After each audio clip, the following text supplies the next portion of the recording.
Darius Brooks was 38 years old when his wife threw a party to celebrate leaving him. 60 guests. Champagne.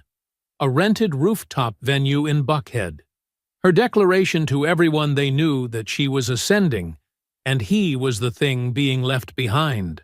For 2 years, Adrian had been redirecting $47,000 from their joint account, building an escape with another man, and telling anyone who would listen that Darius had no ceiling. And standing in that rooftop crowd, raising their glasses, were the neighbors, the church members, the colleagues who had all accepted her version of him. The quiet, unremarkable man with the modest salary and no real future. What none of them knew was that the venue they were standing in belonged to Darius, had belonged to him for 3 years, and at 9:52 that evening, the music stopped. Then came the sound, low at first, then overwhelming, a helicopter descending toward the adjacent landing pad. On its side panel, 3 words, Brooks Capital Holdings. The door opened, and the man his wife called Furniture stepped out. Before we jump into the story, comment where in the world you are watching from and subscribe, because tomorrow's story is one you need to hear. The dinner table seated 8. Tonight, there were 2. Darius set his fork down on the rim of his plate and reached for his water glass without looking up.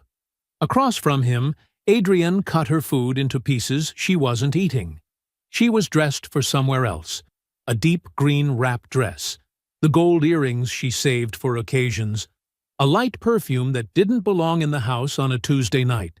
He had noticed all of it the moment she came downstairs. He noticed everything, always had. He said nothing. That was the shape of them now. 2 people sharing a table the way strangers share a waiting room, politely, quietly, with a clear understanding that the arrangement was temporary, and neither one was going to say it first. The kitchen smelled like the rosemary chicken he'd made from scratch, because cooking was one of the few things in this house that still felt like his. The overhead light was a little too bright. Somewhere outside, a neighbor's dog was barking at nothing. Darius ate. Adrian moved food around her plate. The dog kept barking. He had grown up in a small house in southwest Atlanta, where silence meant something bad was coming. His mother had worked double shifts at a hospital laundry facility, and his father had left early enough that Darius only remembered him as a shape in a doorway. There, and then not. Silence in that house was the sound of waiting for the next hard thing. He had spent 38 years learning to read rooms, reading people, filing information away behind a face that gave nothing back. He was very good at it. His phone buzzed on the counter beside the refrigerator. He didn't get up. Dinner was dinner. Whatever it was could wait. Adrian glanced at it briefly, then returned to her plate. He watched her do it. She didn't know he was watching. She never did. He had taken the regional facilities director position 4 years ago after a decade of working his way through commercial property management, leasing coordinator, operations supervisor, district manager. It wasn't glamorous. He knew that. The title didn't make people lean forward at dinner parties, didn't generate the specific kind of interest Adrian had once expected his career to generate. By year 3 of the marriage, she had stopped mentioning his job to her friends entirely. By year 5, she had begun that subtle rearrangement that ambitious people do when they've decided a situation is beneath them. The slight sighing, the barely visible flinch when he described his week, the way her face organized itself into patience rather than interest. He had noticed that too. He noticed everything and said almost none of it, because Darius Brooks had learned a long time ago that the loudest person in the room was rarely the most dangerous one. After dinner, he cleared the table. Adrian went upstairs to finish getting ready for wherever she was going. She hadn't said, and he hadn't asked. He heard the bathroom door close. The faint sound of something spritzed. He picked up his phone from the counter. There was one new message. It was from Adrian's number. He read it once. Just once. Can't stop thinking about last night. Tell me we're still on for Saturday. I need this, Porter. The kitchen was very quiet. The dog had stopped barking. Darius set the phone face down on the counter, with the same care he would set down a full glass of water. His expression did not change. His breathing did not change. He stood at the counter for a moment that lasted longer than it looked, and then he walked to the table, opened his laptop, and sat down. By 2 a.m., the house was completely dark, except for the blue-white glow of the screen in front of him. Adrian had come downstairs once, around 9:30, car keys in hand. She said she wouldn't be late. He said, "Okay." She left. The door closed. He kept working. What he found was not one thing. It was a structure. The hidden account appeared first, opened 14 months ago under her maiden name at a bank across town. He found the trail through a shared family cloud account she had forgotten they both still accessed, where an automatically synced document contained partial records of transfers she believed were invisible. They were not invisible. He cross-referenced them against their joint account history, line by line, month by month, with the methodical patience of a man who had spent 15 years reading financial documents for a living. 22 months, $47,000. Moved in amounts small enough, 400 here, 900 there, sometimes just 250, to pass beneath the surface of ordinary attention. His attention was not ordinary. The emails were in a separate folder, linked through the same cloud sync, and they were 18 months of evidence that what he was looking at was not a woman who fell out of love. It was a woman who had been planning a controlled exit since before she felt anything in particular about him at all. She and Porter discussed the divorce the way people discuss a business transaction: timelines, asset targets, the expected settlement. Porter's responses were brief and practical. Adrian's were detailed, confident, occasionally warm in the specific way of someone energized by momentum. Near the bottom of the chain, he found the line: "He never had anything worth fighting for. Never did. He's just furniture I'm finally throwing out." Darius read it. He did not read it again. He closed the laptop, stood up, filled the coffee maker with water and grounds, and pressed the button and listened to it begin to work. Then he sat back down at the table with his hands folded in front of him and watched the Atlanta sky through the kitchen window. Black first, then a deep bruised gray, then the flat, pale blue of very early morning. He was not shaking. He was deciding. The parking garage on Peachtree was mostly empty at 7 in the morning. A few scattered cars on the lower level, the smell of concrete and exhaust, and something faintly metallic that big structures always carry. Darius had pulled into a spot on the 3rd floor, away from the elevator, away from the handful of early commuters who wouldn't have noticed him anyway. He sat with the engine off. He picked up his phone and called Jerome. Jerome answered on the 2nd ring, which meant he was already up, already at his desk, already 2 cups in. He always had been. Even as a kid in southwest Atlanta, Jerome had been the one with his homework done before anyone else thought to start it. "Talk to me," Jerome said. So Darius did. He spoke for 11 minutes without stopping. No emotion in it, no editorializing, just the facts in the order he had found them. The misdirected text, the shared cloud account, the hidden account in Adrian's maiden name. The 47,000 moved in careful increments over 22 months, the 18-month email chain, the divorce discussed like a logistics project, the line about the furniture. He said the line out loud exactly once, the same way he had read it, flat, complete, without decoration. When he finished, Jerome was quiet for a moment, the kind of quiet that is not emptiness, but thought. Then he said, "Don't move a dollar. Don't change a single account. Don't confront her. Don't reference anything you found. Don't alter the financial landscape in any direction." "I know," Darius said. "I need to hear you say it." "I won't touch anything." "Good. Jerome's chair creaked. How long do I have? 3 weeks. A pause. Why 3 weeks, specifically? Darius looked out through the concrete barrier at the slice of Atlanta morning visible from the 3rd floor. Traffic was beginning to move on the street below. The city was waking up, and it didn't know anything and it didn't care either way. There's something I need to confirm, he said. Jerome waited a beat, then let it go. He knew Darius well enough to know that when the man said he needed to confirm something, the confirmation was already mostly done. I'll start pulling the framework together, Jerome said. Send me everything you pulled from the cloud account, the full chain. Already compiled. Darius had been up until 4. I'll send it when we hang up. Darius, Jerome's voice shifted, just slightly, the professional surface thinning enough to let the person underneath come through. You doing all right? A brief pause. I'm working, Darius said. Jerome accepted that. Talk soon. The confirmation came 2 days later. Darius was at his desk at the commercial property office, the legitimate one, the one that said Regional Facilities Director on the door, when his property manager, Dana, forwarded him a routine booking inquiry flagged for owner awareness. She included a single line in the body of the email. Thought you'd want to see this one directly.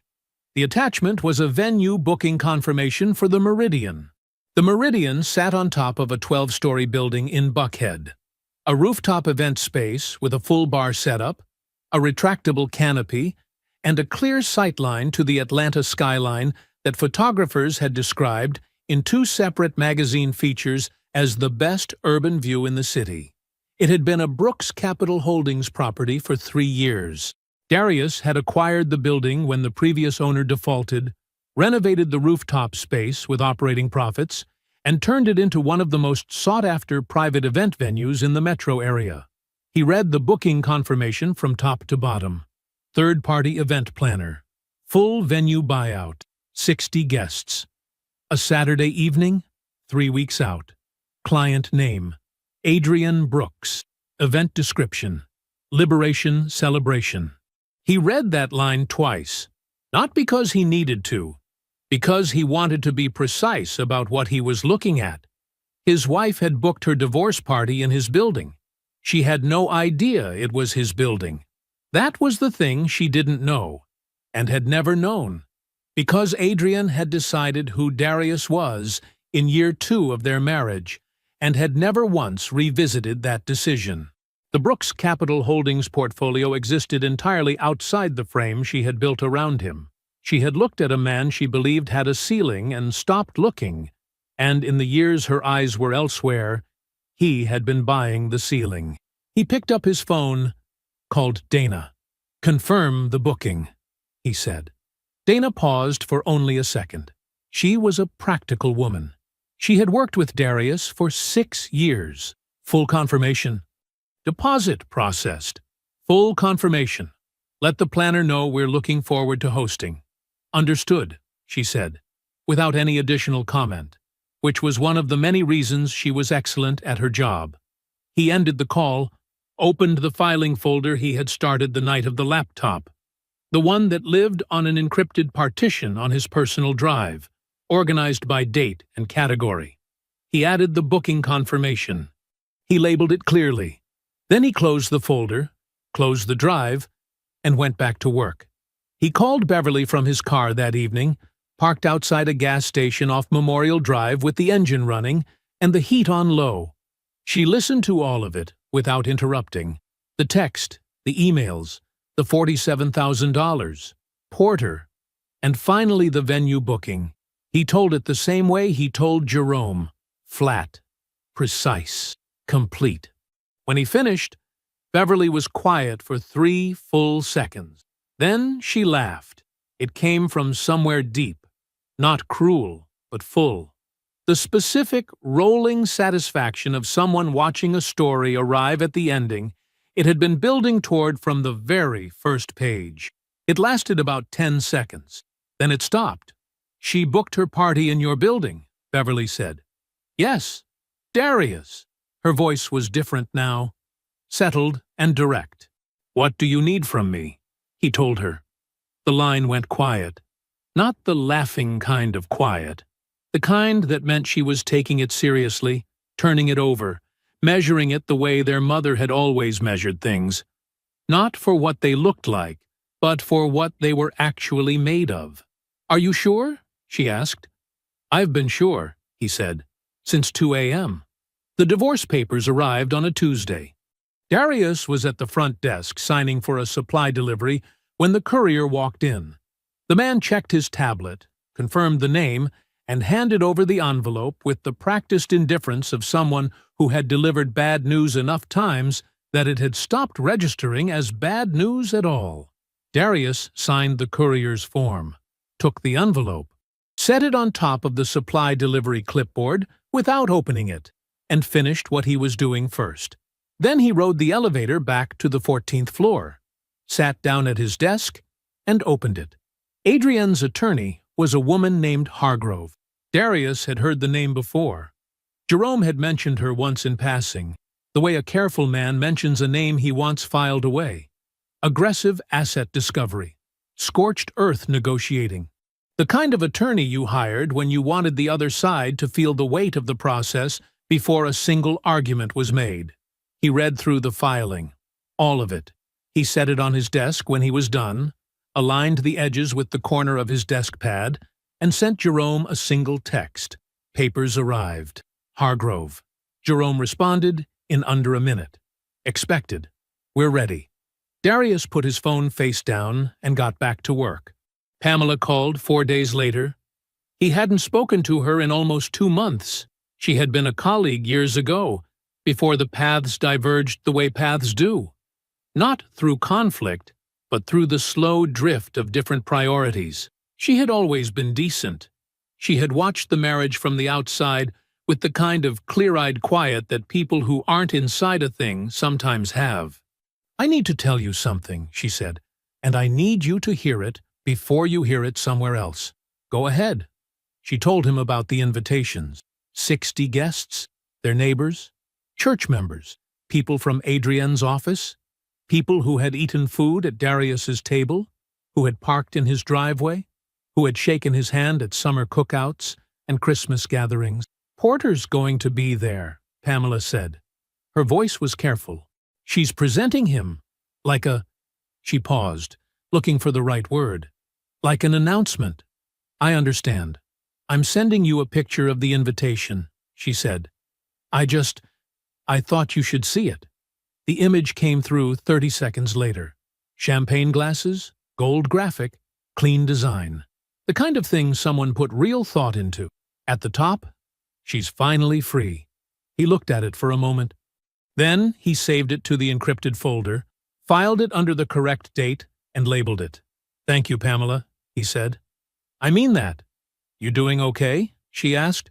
"I'm working on something," he said. "I appreciate you calling." He coordinated with Dana and Jerome over the following 2 weeks in the specific way he coordinated everything, methodically, without urgency, in short, precise conversations that each covered exactly what they needed to cover and nothing more. Dana would manage the Meridian that evening as she always did. Fully staffed, full service. Nothing that would signal anything unusual to the event planner or to Adrian's guests.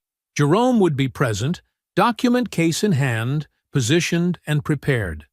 Beverly knew the full shape of what was coming and had stopped asking questions because she had already asked the only ones that mattered. Everything was in place. Everything had been in place for days. Adrian arrived at the Meridian at 7:45 in white. It was not an accident, the white. Nothing about that evening was an accident. The dress was fitted and deliberate, and she moved through the rooftop in it with the ease of a woman who had rehearsed the occasion inside her own mind enough times that the actual evening felt like confirmation rather than event. Porter was beside her, broad-shouldered, self-satisfied, his hand at the small of her back in the practiced way of a man who understood the language of public presentation. He fit the story perfectly. That was what he was there to do. The string lights were warm. The skyline was enormous behind them, lit, and indifferent. A DJ set the temperature of the room, and 60 people in their Friday night best raised glasses, and talked and laughed, and offered toasts to a woman they had been told was finally, rightfully, joyfully free. Nobody mentioned Darius by name. They didn't have to. At 9:52 p.m., the music stopped. Dana stepped to the center of the rooftop with the venue's cordless microphone. She was composed, unhurried, and completely impossible to argue with before she had even said a word. Ladies and gentlemen, I need to inform you that this space has been reserved for a private engagement beginning at 10 o'clock. We'll need to begin clearing the rooftop at this time. Full refunds for this evening's booking have been authorized by the property owner. We apologize for the inconvenience and appreciate your understanding. The rooftop went unsteady with confusion. People turned to each other. Voices rose in overlapping questions. Adrienne moved through the crowd toward Dana, with her chin up and her voice controlled. She had a contract. She had a confirmed booking. She had 60 guests and a paid deposit, and she needed someone to explain, right now, what was happening. Dana listened to all of it with the patient, immovable courtesy of someone who had already been told exactly what to say. The property owner has made this decision directly, ma'am. The refund will be processed in full. I'm sorry for the disruption. The property owner. Before anyone could locate the meaning inside those words, the sound arrived.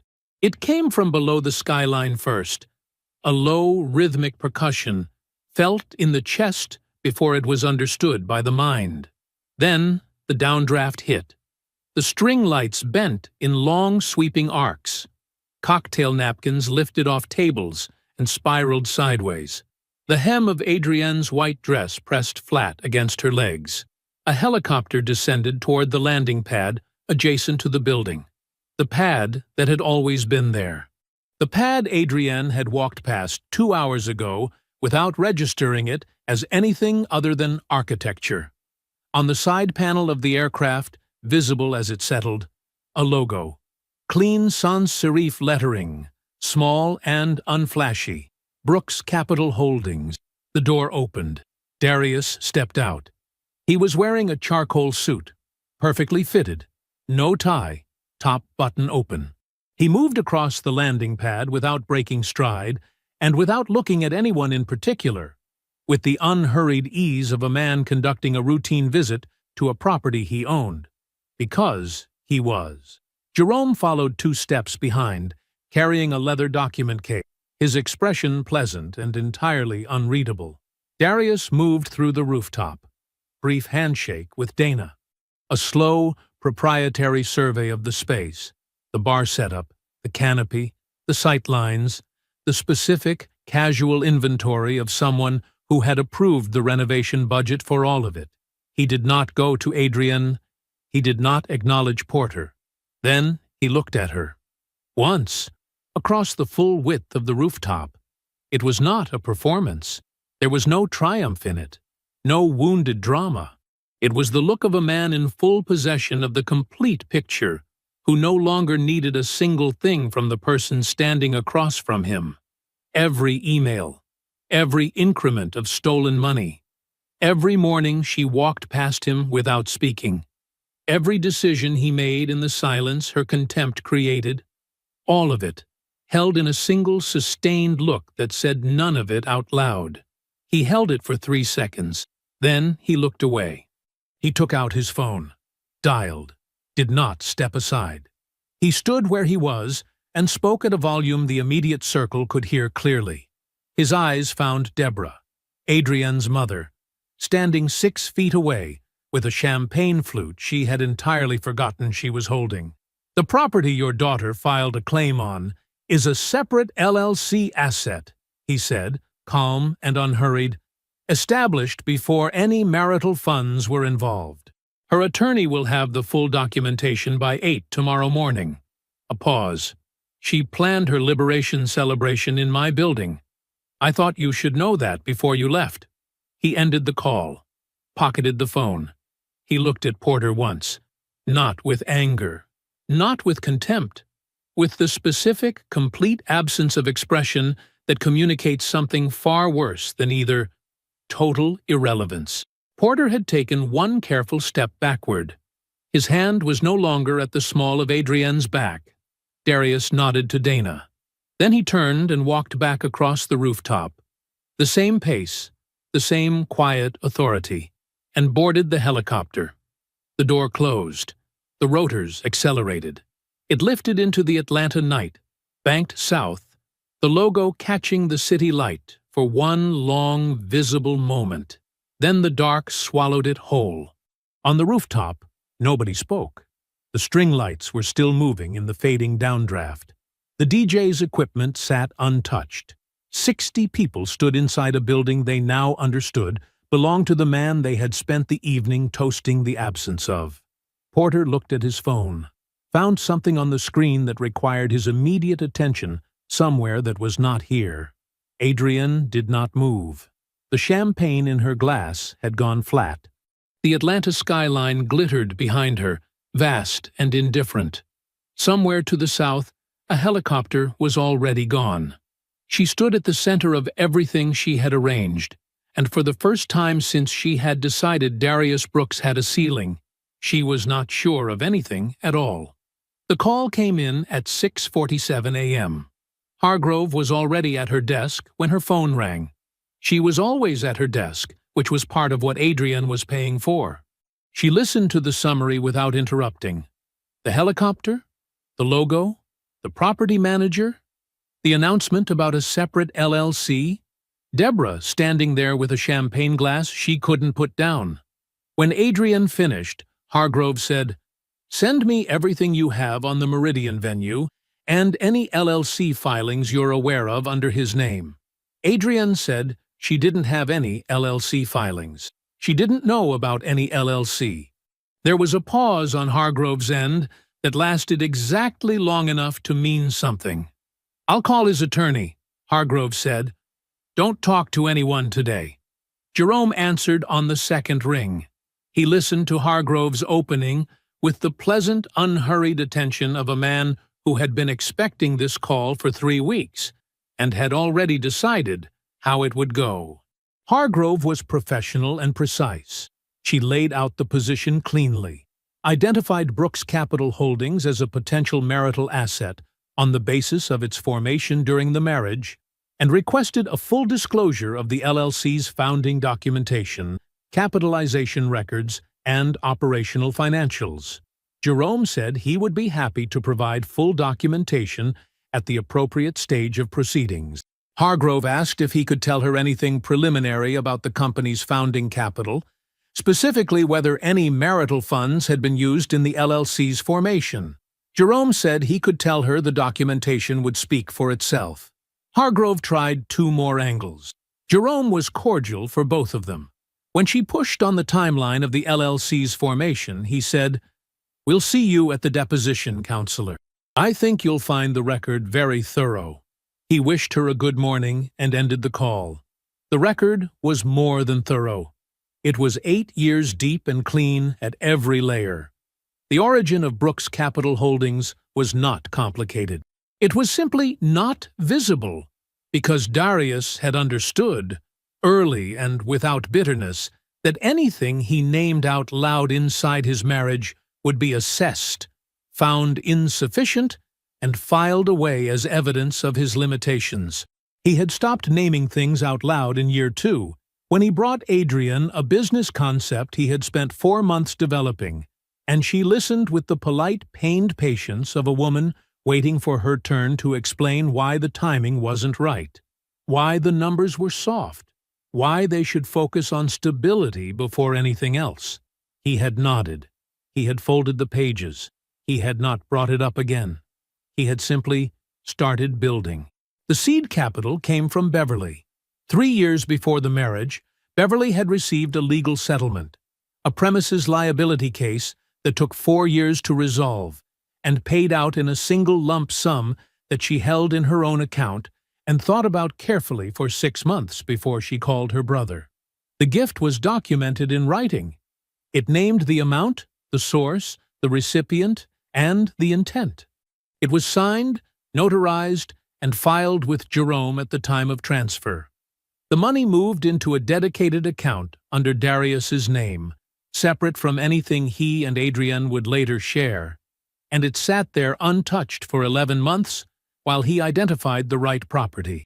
He found it in southwest Atlanta, a distressed two-tenant commercial strip that the market had passed over because the neighborhood looked to most buyers like a long-term problem. Darius looked at it differently. He saw the transit corridor 3 blocks east. He saw the rezoning proposals moving through city council. He saw a price that reflected the fear of other people rather than the actual value of the land. He bought it, managed it himself, and reinvested every dollar it produced. He did not tell Adrienne. He did not hide it from her in the dramatic sense. He simply never offered it, the way a man stops offering things to someone who has already decided what his offerings are worth. Over 8 years, 1 property became 4, 4 became 9, 9 became 12, spread across Georgia and Tennessee, managed through a clean LLC structure, funded entirely from the compounding returns of that first careful purchase. No marital account had ever touched it. No joint dollar had passed through it. Every transaction was documented, dated, and organized in the specific way of a man who had always understood that what he built alone needed to be unambiguously, irrefutably, completely his. Brooks Capital Holdings.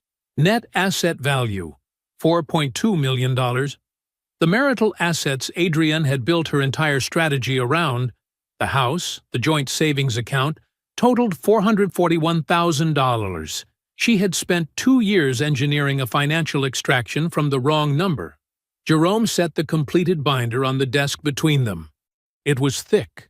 8 years of quarterly financials, founding documentation, property transaction records, Beverly's gift letter on top.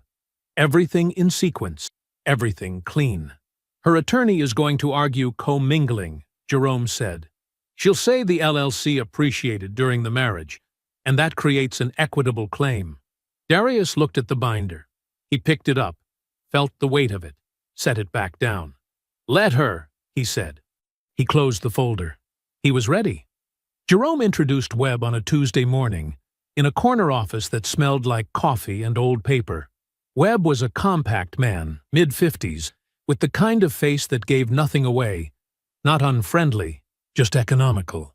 He wore a plain gray suit and carried a battered leather satchel that looked older than the building they were sitting in. He shook Darius's hand once, briefly, and sat down without being asked. Jerome said, "Webb handles our forensic financial work. He's thorough." Webb didn't react to the compliment. He just opened the satchel, pulled out a yellow legal pad, and clicked his pen. He looked at Darius. "Tell me what you know about Porter Langston." Darius told him. All of it. The email chain, the redirected funds, the condo, the way Porter had inserted himself into Adrienne's narrative as proof of something better waiting on the other side. He spoke without emotion, the way he always spoke about things that mattered. Carefully, completely, without leaving gaps. Webb wrote 4 lines of notes. That was all. He clicked his pen closed and said, "Give me 10 days. He was back in 8. The report arrived as a sealed envelope handed directly to Jerome, who called Darius that afternoon and told him to come by the office. He didn't say anything else on the phone. He didn't need to. Darius sat across from Jerome's desk and read the report himself, from the first page to the last, while Jerome waited in silence with his hands folded on the desk. Porter Langston was not a real estate developer. He presented as one. The presentation was convincing enough to survive the kind of casual background check that a woman in love, or a woman in a hurry, might actually run. Langston Group LLC had a clean website, a respectable address in Midtown Atlanta, and a LinkedIn profile that listed a decade of development experience across the Southeast. It had 2 employees. One of them was Porter. The other was a woman named Cynthia, who answered the phone, managed appointments, and had worked there for less than a year. The Midtown office was a rented suite, the kind that came furnished, with a shared receptionist and a month-to-month lease, the kind that could be vacated in 72 hours without leaving a mark. The condo, the one Porter had shown Adrienne as proof of his success, the one he told her was hers to think of as home, carried a mortgage at 96% of its appraised value. Porter had put down almost nothing. The property generated no equity and existed primarily as a stage set, something solid and addressable that he could point to when a woman needed to see evidence that he was who he said he was. The renovation was the part that sat heaviest. Webb had reconstructed the money trail with the quiet precision of a man who had done this kind of work for 2 decades and knew exactly where people believed their transactions were invisible.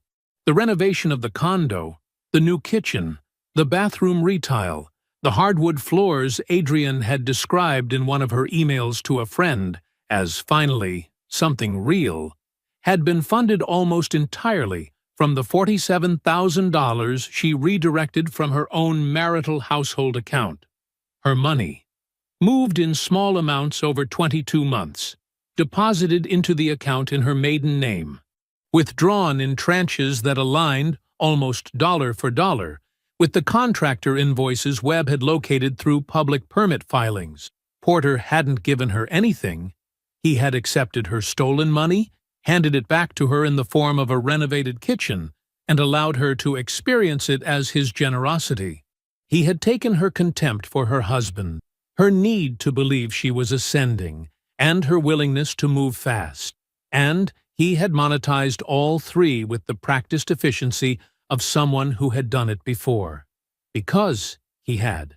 The last section of Webb's report was on a woman named Denise, a paralegal, Charlotte, North Carolina. 3 years prior, Denise had filed a civil case against Porter Langston for fraudulent misrepresentation and financial predation. The original complaint was included in the file.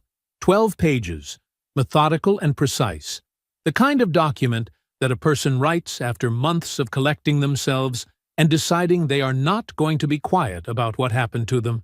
She withdrew the case 14 months later.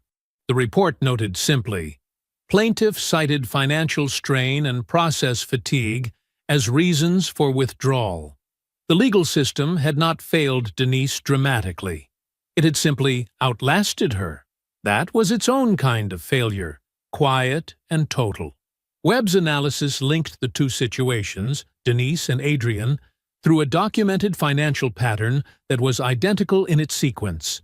The approach, the credibility construction, the gift that was not a gift, the exit, clean and early, before legal exposure could develop. Darius closed the report. He sat in his car outside Jerome's office building, the engine off, the folder closed on the passenger seat beside him. The afternoon sun was pressing hard through the windshield. Atlanta moved around him. Traffic, voices, the distant percussion of a city that did not pause for anything. He was not satisfied. That was the unexpected part. He had expected something that felt like victory, and what he felt instead was the full, strange weight of understanding, the kind that doesn't make you feel better, just more complete. Adrienne had spent a decade being certain about what he was. She had been so certain that she stopped looking at anything else. And in the gap that certainty created, a man like Porter had simply walked in and helped himself. He picked up his phone, called Beverly. She answered on the second ring. "How bad?" "Bad," he said. The renovation she believed was his gift to her. It was her own money, the $47,000. He handed it back to her and let her think it came from him. Beverly was quiet for a moment. When she spoke, her voice was careful. "She doesn't know yet, does she?" "No," Darius said. "When does she find out?" He looked out through the windshield at the street ahead of him. After the deposition, the conference room was on the 11th floor of a glass tower in Midtown.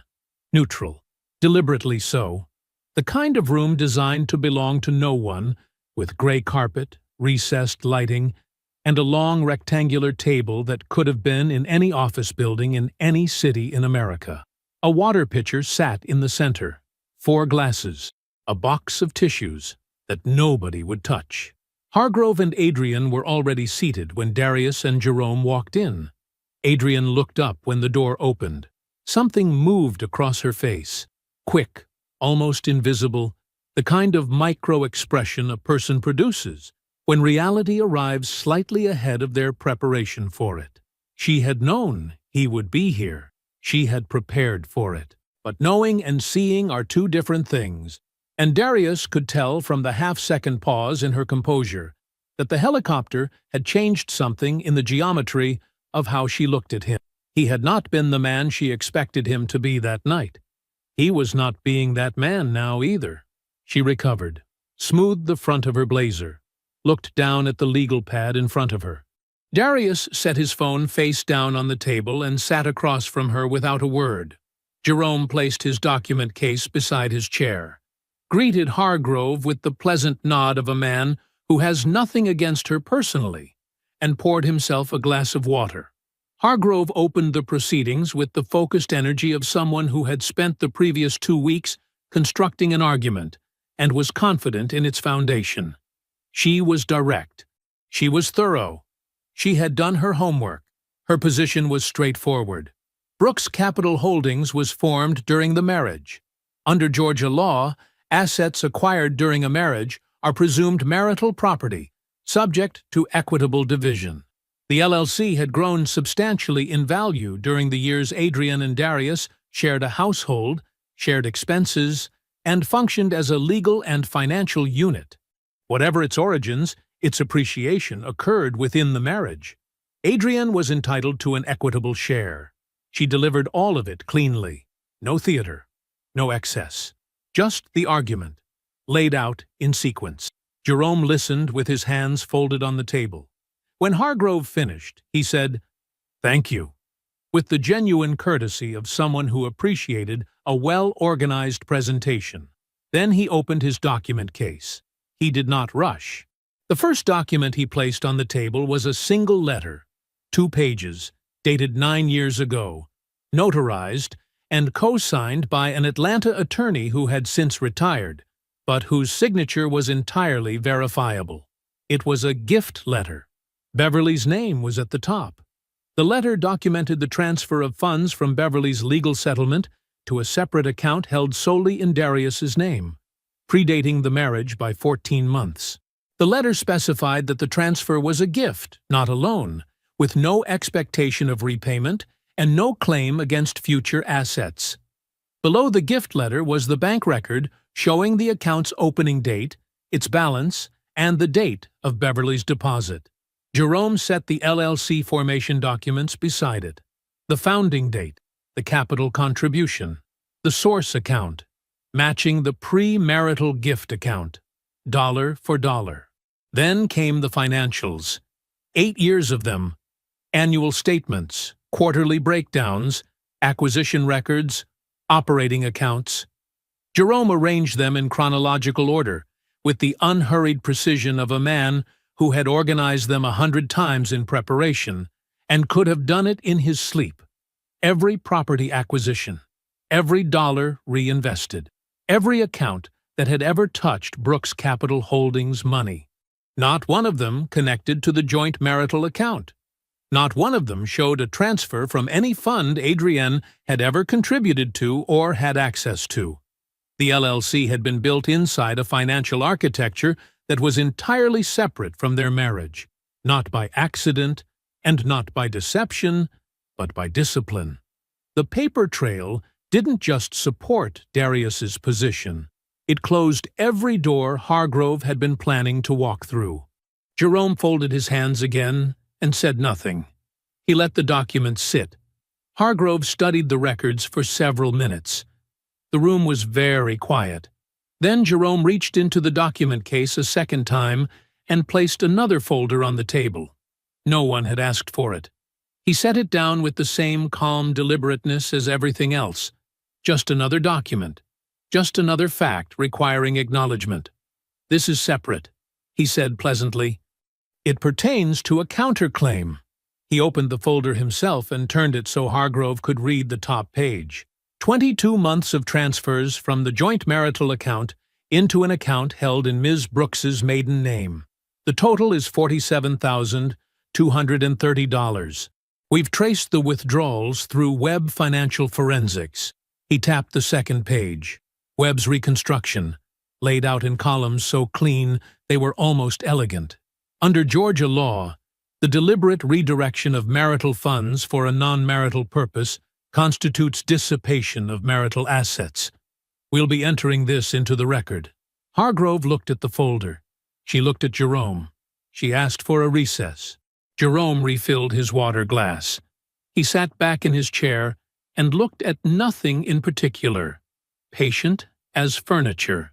Darius looked at Adrienne. She was still seated. She had not followed Hargrove out of the room. She sat at the far end of the table with her hands flat on its surface, and she was looking at him. Really looking, the way she hadn't in years, not with contempt. Not with the performed composure she had worn into the room like a second blazer. With something unresolved and searching, the expression of a woman moving backward through a timeline, trying to locate the exact moment when the story she had been telling herself had separated from the story that was actually true. Darius looked back at her. His face was still, not hard, still. No anger in it, no satisfaction either. Just the patient, complete attention of a man who had nothing left to perform and nothing left to prove. He did not look away. She was the first to drop her eyes. The door opened. Hargrove stepped back in. She did not sit down immediately. She stood at the head of the table, straightened the folder in front of her, and looked at Jerome. "My client," she said carefully, "would like to discuss settlement terms." Darius called Deborah from his car. He did not rehearse what he was going to say. He did not need to. He had been thinking about this call for 3 weeks. Not the words exactly, but the shape of it, the purpose. He knew what it needed to be, and what it needed not to be. And the line between those two things was something he intended to hold without difficulty. She answered on the third ring. Her voice was warm in the careful way of someone who had been expecting to hear from him eventually, and had not yet decided how to feel about it. He asked if she would meet him for coffee. She was quiet for a moment. Then she said yes. The coffee shop was in Decatur. Quiet on a weekday afternoon. Exposed brick walls and wooden tables, and the low sound of something instrumental coming from a speaker somewhere near the back. Darius arrived first and chose a corner table, away from the windows, away from the foot traffic near the door. He ordered 2 cups before she arrived. Deborah walked in wearing a gray cardigan and the specific expression of a woman who has rehearsed being calm. She was 61 years old and carried herself the way women do when they have spent decades being the steady one in rooms full of people who needed steadiness from them. She was good at it. Darius had always respected that about her. She sat down. She looked at him across the table. She accepted the coffee. Neither of them spoke for a moment. Then Darius reached into the document case he had set beside his chair and placed a folder on the table between them. He did not open it. He did not explain it. He pushed it gently to her side of the table and set his hands around his coffee cup and waited. Deborah looked at the folder. Then she looked at him. He said, "Take your time." She opened it. She read in complete silence. Darius watched her hands, the way they turned each page carefully, the way they stilled completely when she reached Webb's financial reconstruction. She did not rush. She did not skim. She moved through every page the way a precise woman moves through something she wants to understand fully before she responds to it. The affair timeline, the 22 months of transfers, the condo and the deed, Porter's financials, the hollow shell of Langston Group LLC, the 96% mortgage, the renovation funded by the money Adrienne had taken from her own marriage and handed to a man who packaged it back to her as love. Denise's original complaint from Charlotte. The pattern Webb had laid out in 2 columns that made Porter's methodology look exactly like what it was: a system, practiced and refined. And then the last page, the email. Darius watched Deborah read it. He watched her stop reading. He watched her read it again. She closed the folder. She set it on the table with both hands and looked out the window at the parking lot and the gray afternoon beyond it. A long moment passed. When she looked back at him, something in her face had shifted. Not broken, not theatrical, shifted. The way a foundation shifts when the weight above it has changed. She said, "I told people you were difficult." Her voice was even. She had decided to say it plainly, and she did. "I told the women at church that you had held her back, that she had been patient with a man who didn't appreciate what he had." She stopped. "I believed her," Darius said. "I know." She looked at him carefully. "You knew I was saying those things?" "I knew the version of the story she was telling. I knew you'd heard it." Deborah nodded slowly. She wrapped both hands around her coffee cup and looked down at it. "I defended her. To people who respected me." She said it the way a person says something out loud that they have already understood privately, not for his benefit, but because saying it was part of accepting it. "Yes," Darius said. She looked up. "So why are you sitting here showing me this? What do you want from me?" Darius was quiet for a moment. He looked at the folder between them on the table and then back at her. "Nothing," he said. "I'm not showing you this to change what you think of me. I don't need that." He paused. "I'm showing you because you went to those women with your name behind what she told you. You have credibility in that community. You used it for her because she asked you to, and you didn't have the full picture." He picked up his coffee. "You deserved the truth before she needed something else from you." Deborah looked at him for a long time. She did not cry. She did not apologize. She was not that kind of woman, and he had not come here for that. She said, "She's my daughter." "I know that," he said. "I will always love my daughter. I'm not asking you not to." She nodded once. She looked down at the folder. Darius paid for the coffee. He stood, buttoned his jacket, and looked at her one last time. "You can keep that," he said. Then he walked out. The condo listing went live on a Thursday. Adrienne found it through an automated real estate alert she had set up on properties matching the address, a habit from the early months when Porter would send her listings and she would track neighborhoods, imagining a future that had the clean lines of a decision made correctly. The listing showed the unit at full market value, updated photos, available immediately. Porter's name was nowhere on the posting. A third-party broker had been assigned. Adrienne called Porter. He didn't answer. She called again. He didn't answer. She called 15 more times across the next 4 hours. He answered on the 17th call with the measured calm of a man who had already decided what he was going to say, and was mostly annoyed that he'd had to wait this long to say it. The conversation lasted 6 minutes.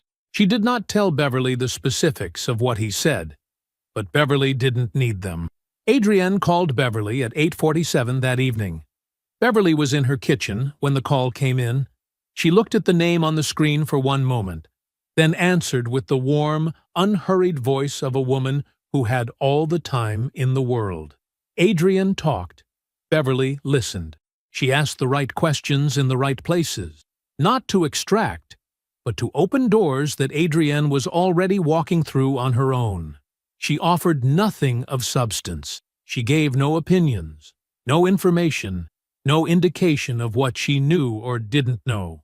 She was simply warm enough, steady enough, present enough to keep the conversation moving until Adrienne had said everything she came to say. When the call ended, Beverly set her phone on the counter. She looked at the ceiling for a moment. Then she called her brother. Darius answered on the second ring. Beverly told him everything. What Adrienne had said, what she hadn't said, and what the space between those two things clearly meant. He listened without interrupting. When she finished, he was quiet. "Is she scared?" he asked. Beverly said, "She's starting to be." He said, "Good. Then she'll show up." Beverly set her elbows on the counter and looked out the kitchen window at the dark backyard. "So, I'm planning a dinner." Beverly's house smelled like garlic and something slow-cooked and warm. The kind of smell that lived in a house, not just a kitchen. String lights were strung along the back porch, and their glow came through the sliding glass door and fell soft across the dining room table. 8 chairs, 8 settings. Darius was already seated when the doorbell rang. He was at the far end of the table talking quietly with Marcus, who had driven up from Macon that afternoon and had the easy, settled energy of a man who understood exactly why he had been asked to be there. Trey sat across from Marcus, turning a glass of sweet tea slowly in his hands. Beverly moved between the kitchen and the table with the unhurried efficiency of a woman who had already done everything that needed doing and was now simply waiting. Deborah had arrived 20 minutes early. She sat to Beverly's left, with her hands folded in her lap, and said very little. The doorbell rang at 6:47 p.m. Beverly opened the door. Adrienne was in a burgundy blazer and dark slacks, hair pinned back, the specific put-together of a woman who had decided in the car that she was going to be fine. She smiled when she saw Beverly. Warm, practiced, the kind of smile that had always opened doors for her. She stepped inside. She saw Darius. It lasted less than 2 seconds.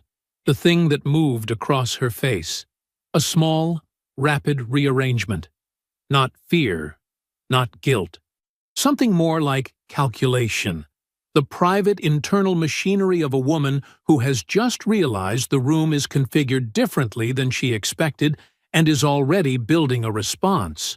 She found the smile again quickly. She touched Beverly's arm and said the house smelled amazing. Beverly said thank you and led her to her seat. Adrienne sat. She accepted wine. She spoke to Marcus and Trey with the easy familiarity of someone who had spent years at family tables and knew how to work one. She did not address Darius directly. She did not ignore him in a way that was obvious. She was careful, and she was skilled. And for the first 40 minutes, she managed the room almost exactly the way she had always managed rooms. The food was good.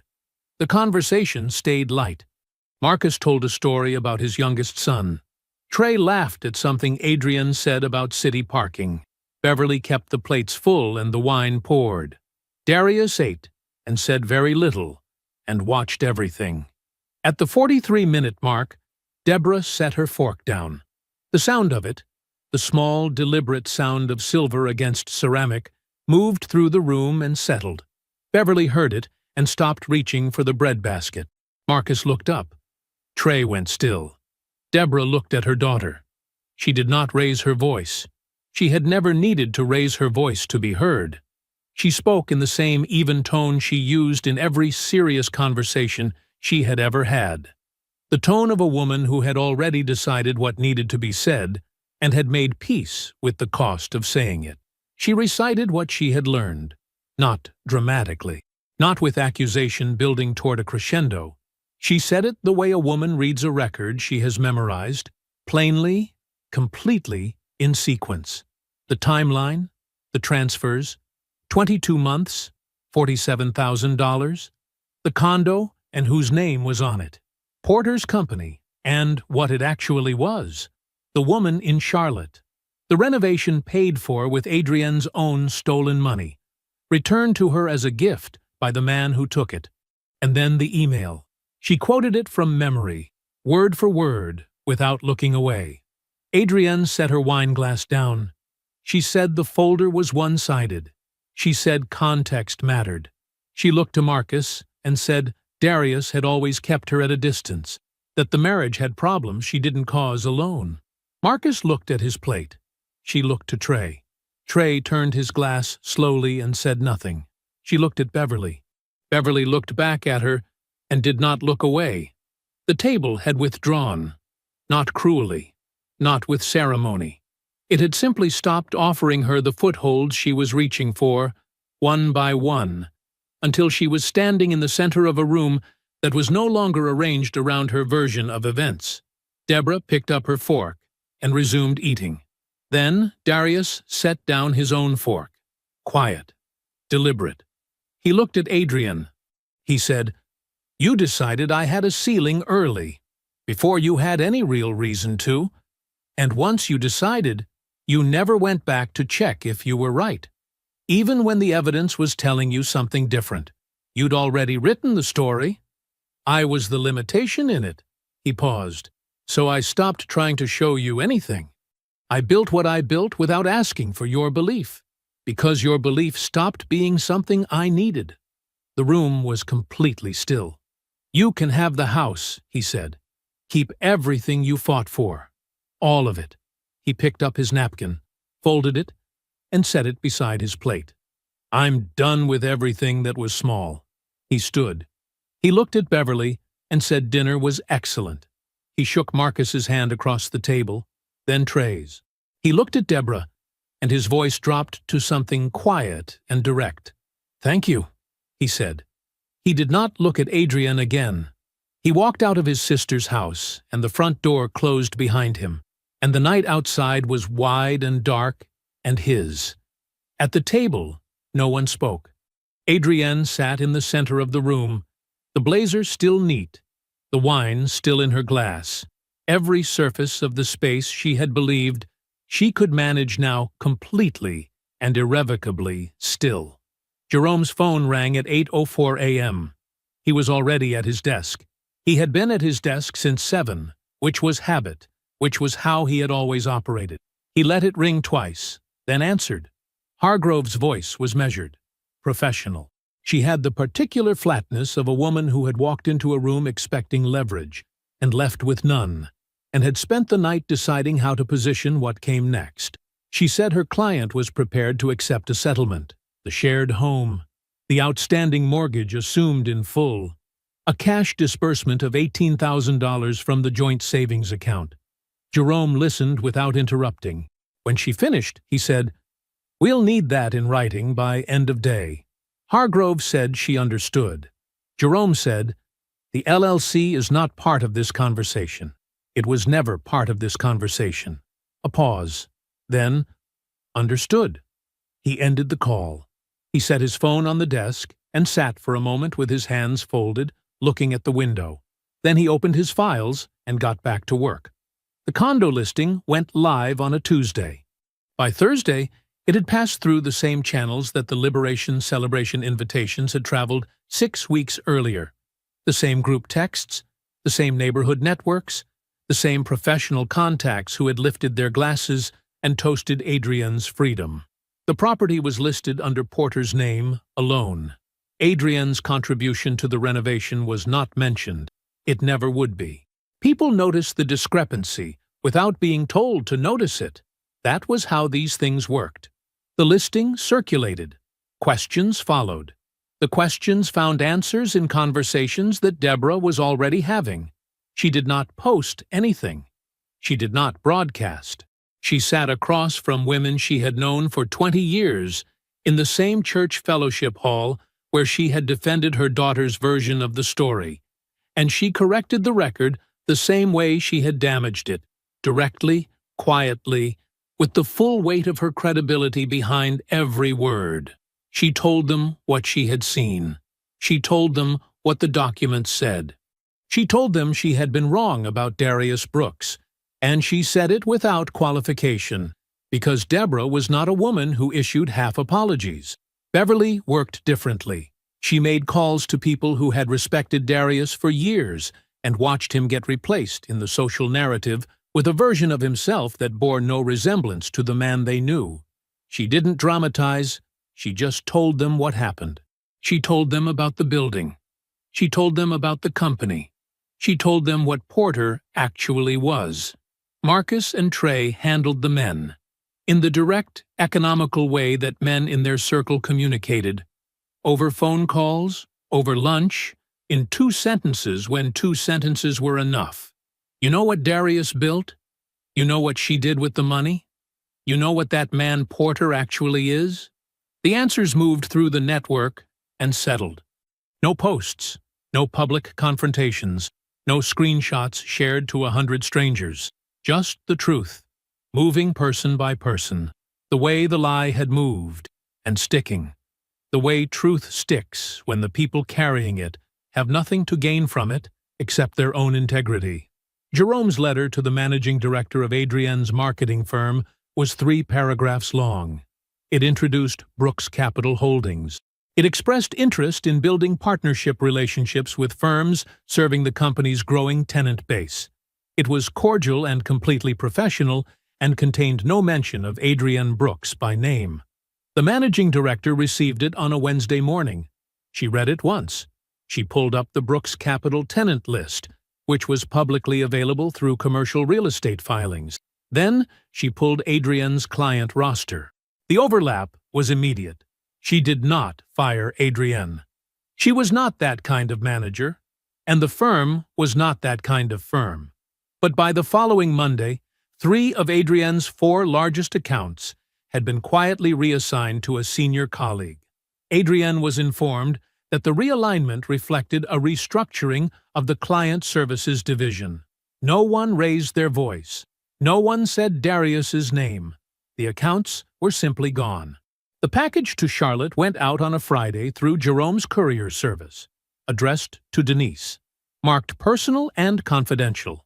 Inside, Webb's complete investigative report on Porter Langston, the financial pattern across both situations, documented in sequence, the condo records, the Langston Group LLC filings, and Denise's own original complaint, the one she had filed and withdrawn 3 years ago, returned to her now with everything she hadn't been able to access the first time, everything that would have made withdrawal unnecessary.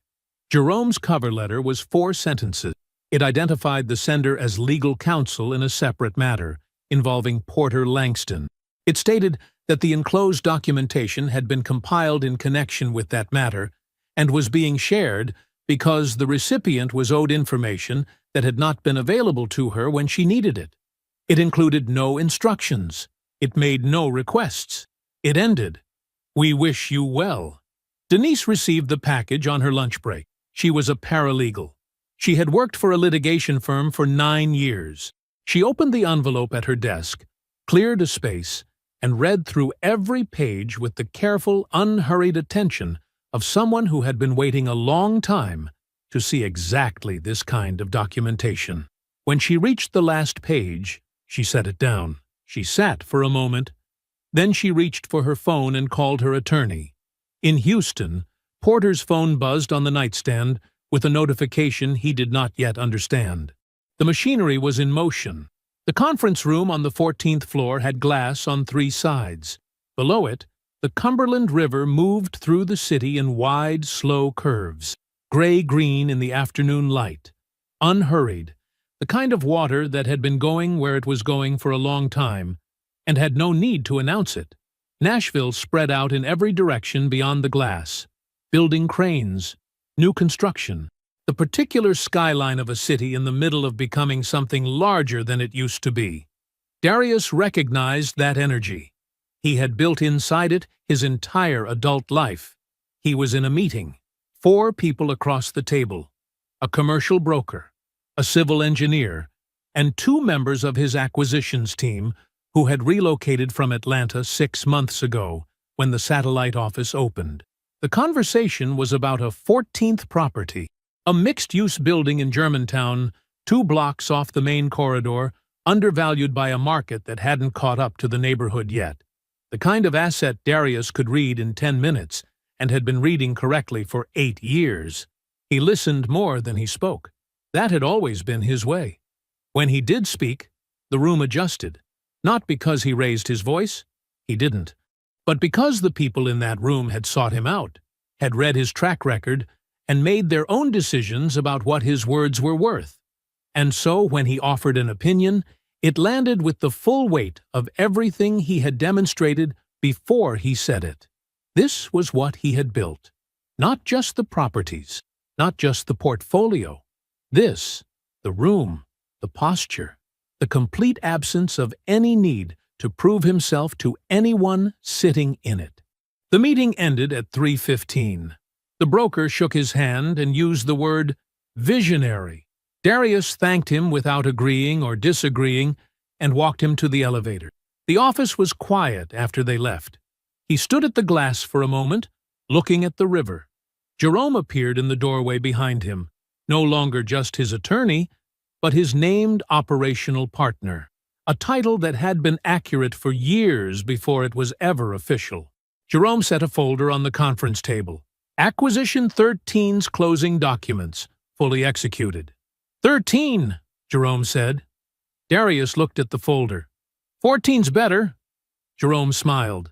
He picked up his jacket from the chair. Flight's at 6. I know. Jerome left. Darius stood at the window a moment longer. Then he picked up his phone and checked his messages. There was a voicemail from Deborah. She left them every week or two. Never long, never heavy. This one was about her garden. The tomatoes were coming in late this year, she said. She wasn't sure why. She thought maybe she'd planted them too close together. She said she hoped his week was going well. She said goodbye the way she always did, warmly, without expectation. He listened to the whole thing. He would call her back from the airport. Some things he knew the way you know things you have stopped needing to think about. He knew that Adrian was in the house she'd fought for, managing a mortgage that ran heavier than she'd anticipated. He knew her client roster had been narrowed in a way that was quiet and durable and showed no signs of reversing. He knew she was telling people the divorce had been mutual. He knew that some people believed her, and that most of the people who mattered had enough of the real story to understand what mutual actually meant in this context. He did not spend time on it. He knew that Porter was the subject of a civil suit filed in Mecklenburg County. Denise's case. Her documentation was thorough. Webb's reports, Porter's full financial history, the pattern that linked Charlotte to Atlanta with the systematic clarity of a man who had done this enough times to get careless. Her attorney was patient. The case had the steady, grinding momentum of someone who had waited years to be ready and was no longer willing to be rushed or exhausted into stopping. Porter had recently retained his third lawyer in 6 months. Darius had not spoken to anyone involved in the case, had not been asked to, and would not be needed. He knew that Beverly's kitchen had been finished for 3 weeks. He had arranged the renovation while she was in Savannah visiting their mother. New appliances, new countertops, the farmhouse sink she had mentioned once in passing 3 years ago, in a way that made clear she had already decided it was something she would never have. She had called him from the driveway when she got home. She was crying before she finished the first sentence. He had told her it was long overdue. She had told him he was impossible. They had talked for an hour. The flight to Atlanta boarded at 6 and lifted just past 6:30. Darius had the window seat. He always took the window seat. He settled in, declined the earbuds, and watched Nashville shrink below him, the river catching the last of the evening light, the cranes, the Germantown corridor 2 blocks off the main stretch, where a building was waiting for someone with patience and a very long horizon. The plane leveled, then began its southward arc. He looked out the window at the dark below, the highway grids and the scattered lit squares of neighborhoods, and the long stretches of nothing between one city and the next. And he thought about a kitchen in Atlanta at 2 in the morning, an open laptop, a cup of coffee going cold on the counter, while outside the window the sky moved from black to gray to the flat, pale blue of a morning he had spent making a decision. He thought about what that night had cost him, the years before it that had cost him more, the particular weight of loving someone who had already decided what you were worth before you had the chance to show them. He thought about what all of it had built in him, the discipline that had always been there, sharpened now into something finer, the stillness that was never weakness, the understanding, hard-won and permanent, that the most dangerous thing you could do to a man like him was to look past him and leave him room to work. He would not change a single thing. He closed his eyes. The plane descended. Below him, Atlanta spread toward the horizon, enormous, indifferent, glittering. The same city it had always been, full of people building things in the dark that the people around them could not yet see. I hope you enjoyed that one. Be sure to like the video and subscribe so you don't miss the next story. I've picked out 2 more for you that I think you'll really like.